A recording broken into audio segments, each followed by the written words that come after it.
बिस्मिल्लाहिर्रहमानिर्रहीम। अस्सलाम वालेकुम नाजरीन, मैं हूं अहमद फवाद और आप देखते हैं मुझे मेरे यूट्यूब चैनल और फेसबुक पेज पर। नाजरीन, नून लीगी अरस्तू ने अपनी ही जमात के कायद पर खुदकुश हमला जो है वो कर दिया है और लंदन में बैठे नवाज शरीफ की जड़ें जो है वो काट दी हैं। इस हवाले से क्या डिटेल्स हैं, कैसे जड़ें काटी हैं और क्या खुदकुश हमला लीगी अरस्तू की जानिब से किया गया है, जो खुद को बड़ा दानिश्वर गर्दानते हैं लेकिन अपनी ही जमात के पाँव जो है वो जड़ें जो हैं वो काट चुके हैं। इस हवाले से क्या डिटेल्स हैं वो आपको आपके साथ इस वीलॉग में शेयर करूंगा। और साथ ही साथ फवाद चौधरी साहब जो कि कप्तान के अहम खिलाड़ी हैं, उनकी जानिब से एक लंबा छक्का लगाया गया है। और ये जो अपोजिशन है, ख़ास तौर पर जो लीगी अरस्तू एहसन इकबाल साहब, आप समझ ही गए होंगे, जो कि ओवरसीज़ के हवाले से उन्होंने एक बयान दिया कि उन्हें पाकिस्तान के हवाले से कुछ भी मालूम नहीं। इन्हें बड़ा ज़बरदस्त जो है वो जवाब दिया है और यकीनन ये जवाब सुनने के बाद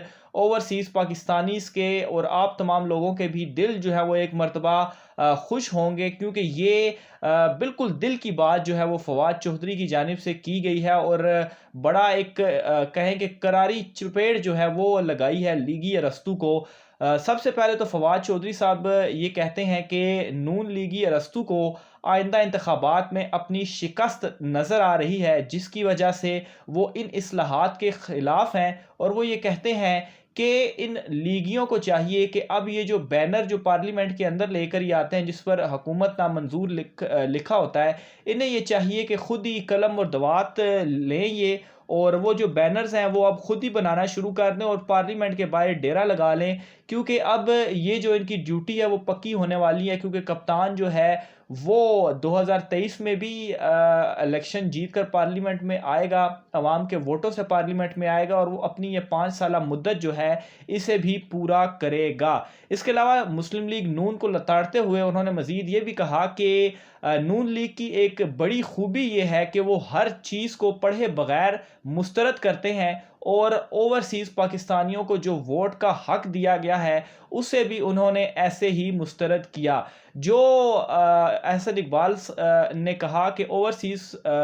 पाकिस्तानियों को पाकिस्तान के जो मसाइल हैं उनका इदराक नहीं है, वो ज़रा ये तो बताएं कि नवाज़ शरीफ या इसहाक डार और उनके बेटे जो बाहर बैठे हैं उनके हवाले से क्या ख्याल है। क्या नवाज़ शरीफ जो है वो लंदन में बैठकर इनकलाब पाकिस्तान में नहीं लाना चाह रहे, एक जाली इनकलाब जिसे कहा जाए? तो उन्हें बड़ा इदराक है। और उनके जो बेटे जिनके सारे बिजनेसेस बाहर हैं और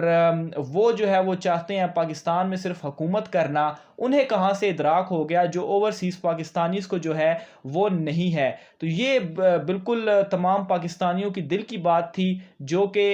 इन्होंने आज पाकिस्तानी अवाम को रिप्रेजेंट करते हुए ये कहा। इसके अलावा उन्होंने ये भी कहा कि ओवरसीज़ पाकिस्तानी जो हैं वो मुल्क में सिर्फ मुल्क से पैसा लेकर नहीं जाते, बल्कि मुल्क में पैसा भिजवाते हैं, जिससे जो मुल्क की इकॉनमी है उसको काफ़ी ज़्यादा फ़ायदा पहुंचता है। इसके अलावा नाज़रीन, फवाद चौधरी ने ना सिर्फ एहसन इकबाल को बल्कि पीपल्स पार्टी को भी खूब इसमें लताड़ा है, क्योंकि वो भी काफ़ी जुमलेबाजी कर रही थी। ख़ास तौर पर जो वज़ीर आला हैं कायम अली शाह और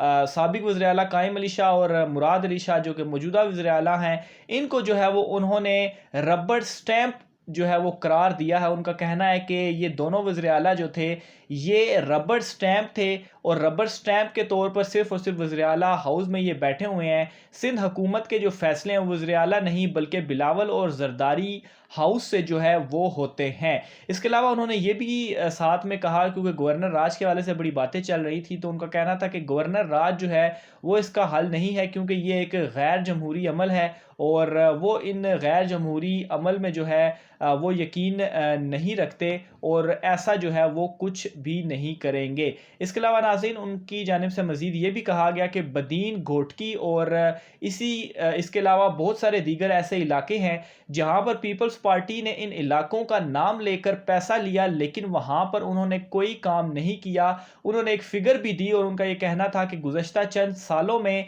लाड़काना पर 90 अरब खर्च हो चुके, लेकिन काम जो है वो नज़र ही नहीं आ रहा। अब नाज़रीन, 90 अरब रुपए एक बहुत बड़ी रकम होती है, लेकिन अगर آپ لاڑکانہ جا کر دیکھیں وہاں کے مناظر تو آپ یقیناً خون کے آنسو جو ہے وہ روئیں گے کہ وہاں کے عوام کے ساتھ جو ہے وہ کیا ہو رہا ہے۔ اس کے علاوہ وہ مزید یہ بھی کہتے ہیں کہ سندھ کو 3 سال میں 1600 سے لے کر 1800 ارب روپے دیے گئے، اور اس بجٹ میں بھی سندھ کا حصہ جو ہے وہ بڑھایا گیا۔ سندھ کے پاس اتنا پیسہ موجود بھی ہے اور انہیں دیا بھی جا رہا ہے، لیکن وہ اتنا پیسہ کیا کر رہے ہیں؟ وہ جو ہے اوبیسلی وہ بالکل نااہل بھی ہیں، اور ان میں اہلیت ہی نہیں ہے کہ وہ جو ہے وہ سندھ کی بحالی کے لیے جو ہے وہ کام کرے۔ وہ بس صرف اور صرف جو ہے وہ تنقید کے علاوہ انہیں اور کچھ آتا ہی نہیں ہے۔ اس کے علاوہ ناظرین ایک اور بڑی دلچسپ خبر ہے احسن اقبال کے حوالے سے ہی، جو انہوں نے اپنا بیان دیا تھا۔ اس بیان کے اوپر اوورسیز پاکستانیز میں بھی کافی غم و غصہ جو ہے وہ پایا جا رہا ہے، اور اس کا اظہار انہوں نے ٹویٹر پر بھی خوب نکالا اور خوب لتاڑا ہے احسن اقبال کو۔ اور لیکن احسن اقبال صاحب ابھی تو آپ کچھ شرم کر لیں، اپنے بیان کو واپس لے لیں، لیکن ڈٹائی کے ساتھ وہ اپنے بیان پر قائم ہے کہ انہیں جو ہے اوورسیز پاکستانیز کو نہیں پتہ۔ تو پھر یہ جو آپ کے قائد محترم ہیں، نااہل وزیراعظم، سابق وزیراعظم نااہل، جنہیں سپریم کورٹ نے نااہل کیا تھا، وہ جو ہے وہ لندن میں بیٹھ کر جو جعلی انقلاب لانا چاہ رہے ہیں، ان کے بارے میں آپ کا کیا خیال ہے؟ ان کے بارے میں آپ جو ہے وہ نہیں بولیں گے۔ ایسے ہی ایک صارف نے جو ہے وہ اپنے ٹویٹر اکاؤنٹ پہ یہ لکھا کہ سیاست اگر خدمت اور حب الوطنی کا نام ہے تو اوورسیز پاکستانیوں نے ہمیشہ سب سے بڑھ کر کردار ادا کیا ہے، اور اگر جھوٹ، فریب اور ملک لوٹ کر لندن اور جدہ میں چھپنے کا نام ہے تو وہ آپ کے باؤ جی کو ہی مبارک ہو۔ باؤ جی بڑا ایک زبردست، یہ ایک صارف ہیں، ان کی جانب سے نواز شریف کی طرف اشارہ تھا، اور نواز شریف کو جو ہے وہ انہوں نے اس میں باؤ جی کا نام دیا، اور انہوں نے کہا کہ جھوٹ اور فریب بول کر اگر وہ لندن اور جدہ میں وہ چھپے رہتے ہیں تو اگر اس چیز کا نام ملکی سیاست ہے تو پھر یہ سیاست جو ہے وہ آپ ہی کو مبارک ہو۔ اس کے علاوہ یہ بھی کہتے ہیں کہ ہمیں ملکی حالات کا سب پتہ ہے، تبھی تو خان کے ساتھ کھڑے ہیں، اور یہی وہ وجہ ہے جس کی وجہ سے احسن اقبال کو آئندہ الیکشن میں بھی اپنی ناکامی نظر آ رہی ہے کہ اوورسیز پاکستانی جو ہیں وہ عمران خان کے ساتھ کھڑے، اور انہیں معلوم ہے کہ عمران خان اس ملک کو درست ڈائریکشن میں لے کر جا رہا ہے۔ اس کے علاوہ ایک اور صارف ہیں، ان کی بھی میں آپ کو یہ ٹویٹ پڑھ کر سناتا ہوں۔ وہ یہ کہتے ہیں کہ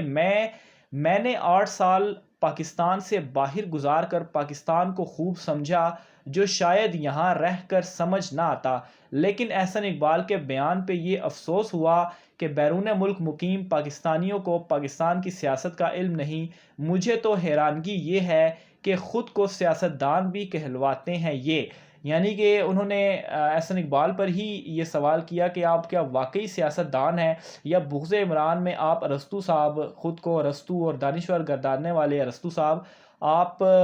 بغض عمران میں اتنے پاگل ہو چکے ہیں کہ آپ کو اب سمجھ ہی نہیں آ رہی کہ ہم جو ہے وہ کیا کریں۔ یقیناً احسن اقبال صاحب کو کچھ ویسے پتہ نہیں شرم کریں گے یا نہیں کریں گے، اپنا یہ بیان واپس لیں گے یا نہیں لیں گے، لیکن سوشل میڈیا کے اوپر اور خاص طور پر اوورسیز پاکستانی جو ہے وہ اپنا اس پر غصہ جو ہے وہ نکال رہے ہیں، اور بڑا زبردست آج فواد چودھری نے اوورسیز پاکستانیز کو ریپرزینٹ کرتے ہوئے بڑا زبردست جو ہے وہ احسن اقبال کو جواب دیا ہے۔ ناظرین، امید ہے آپ کو آج کا ویلاگ پسند آیا ہوگا۔ اپنی رائے کا اظہار جو ہے وہ کمنٹ باکس میں لازمی کیجیے گا، خاص طور پر احسن اقبال کے بیان کے اوپر آپ کیا کہتے ہیں، آپ کیا سوچتے ہیں، اس حوالے سے اپنی رائے کا اظہار کمنٹ باکس میں کیجیے گا۔ آج کے ویلاگ سے اتنا ہی، مجھے اجازت دیجیے، اللہ حافظ۔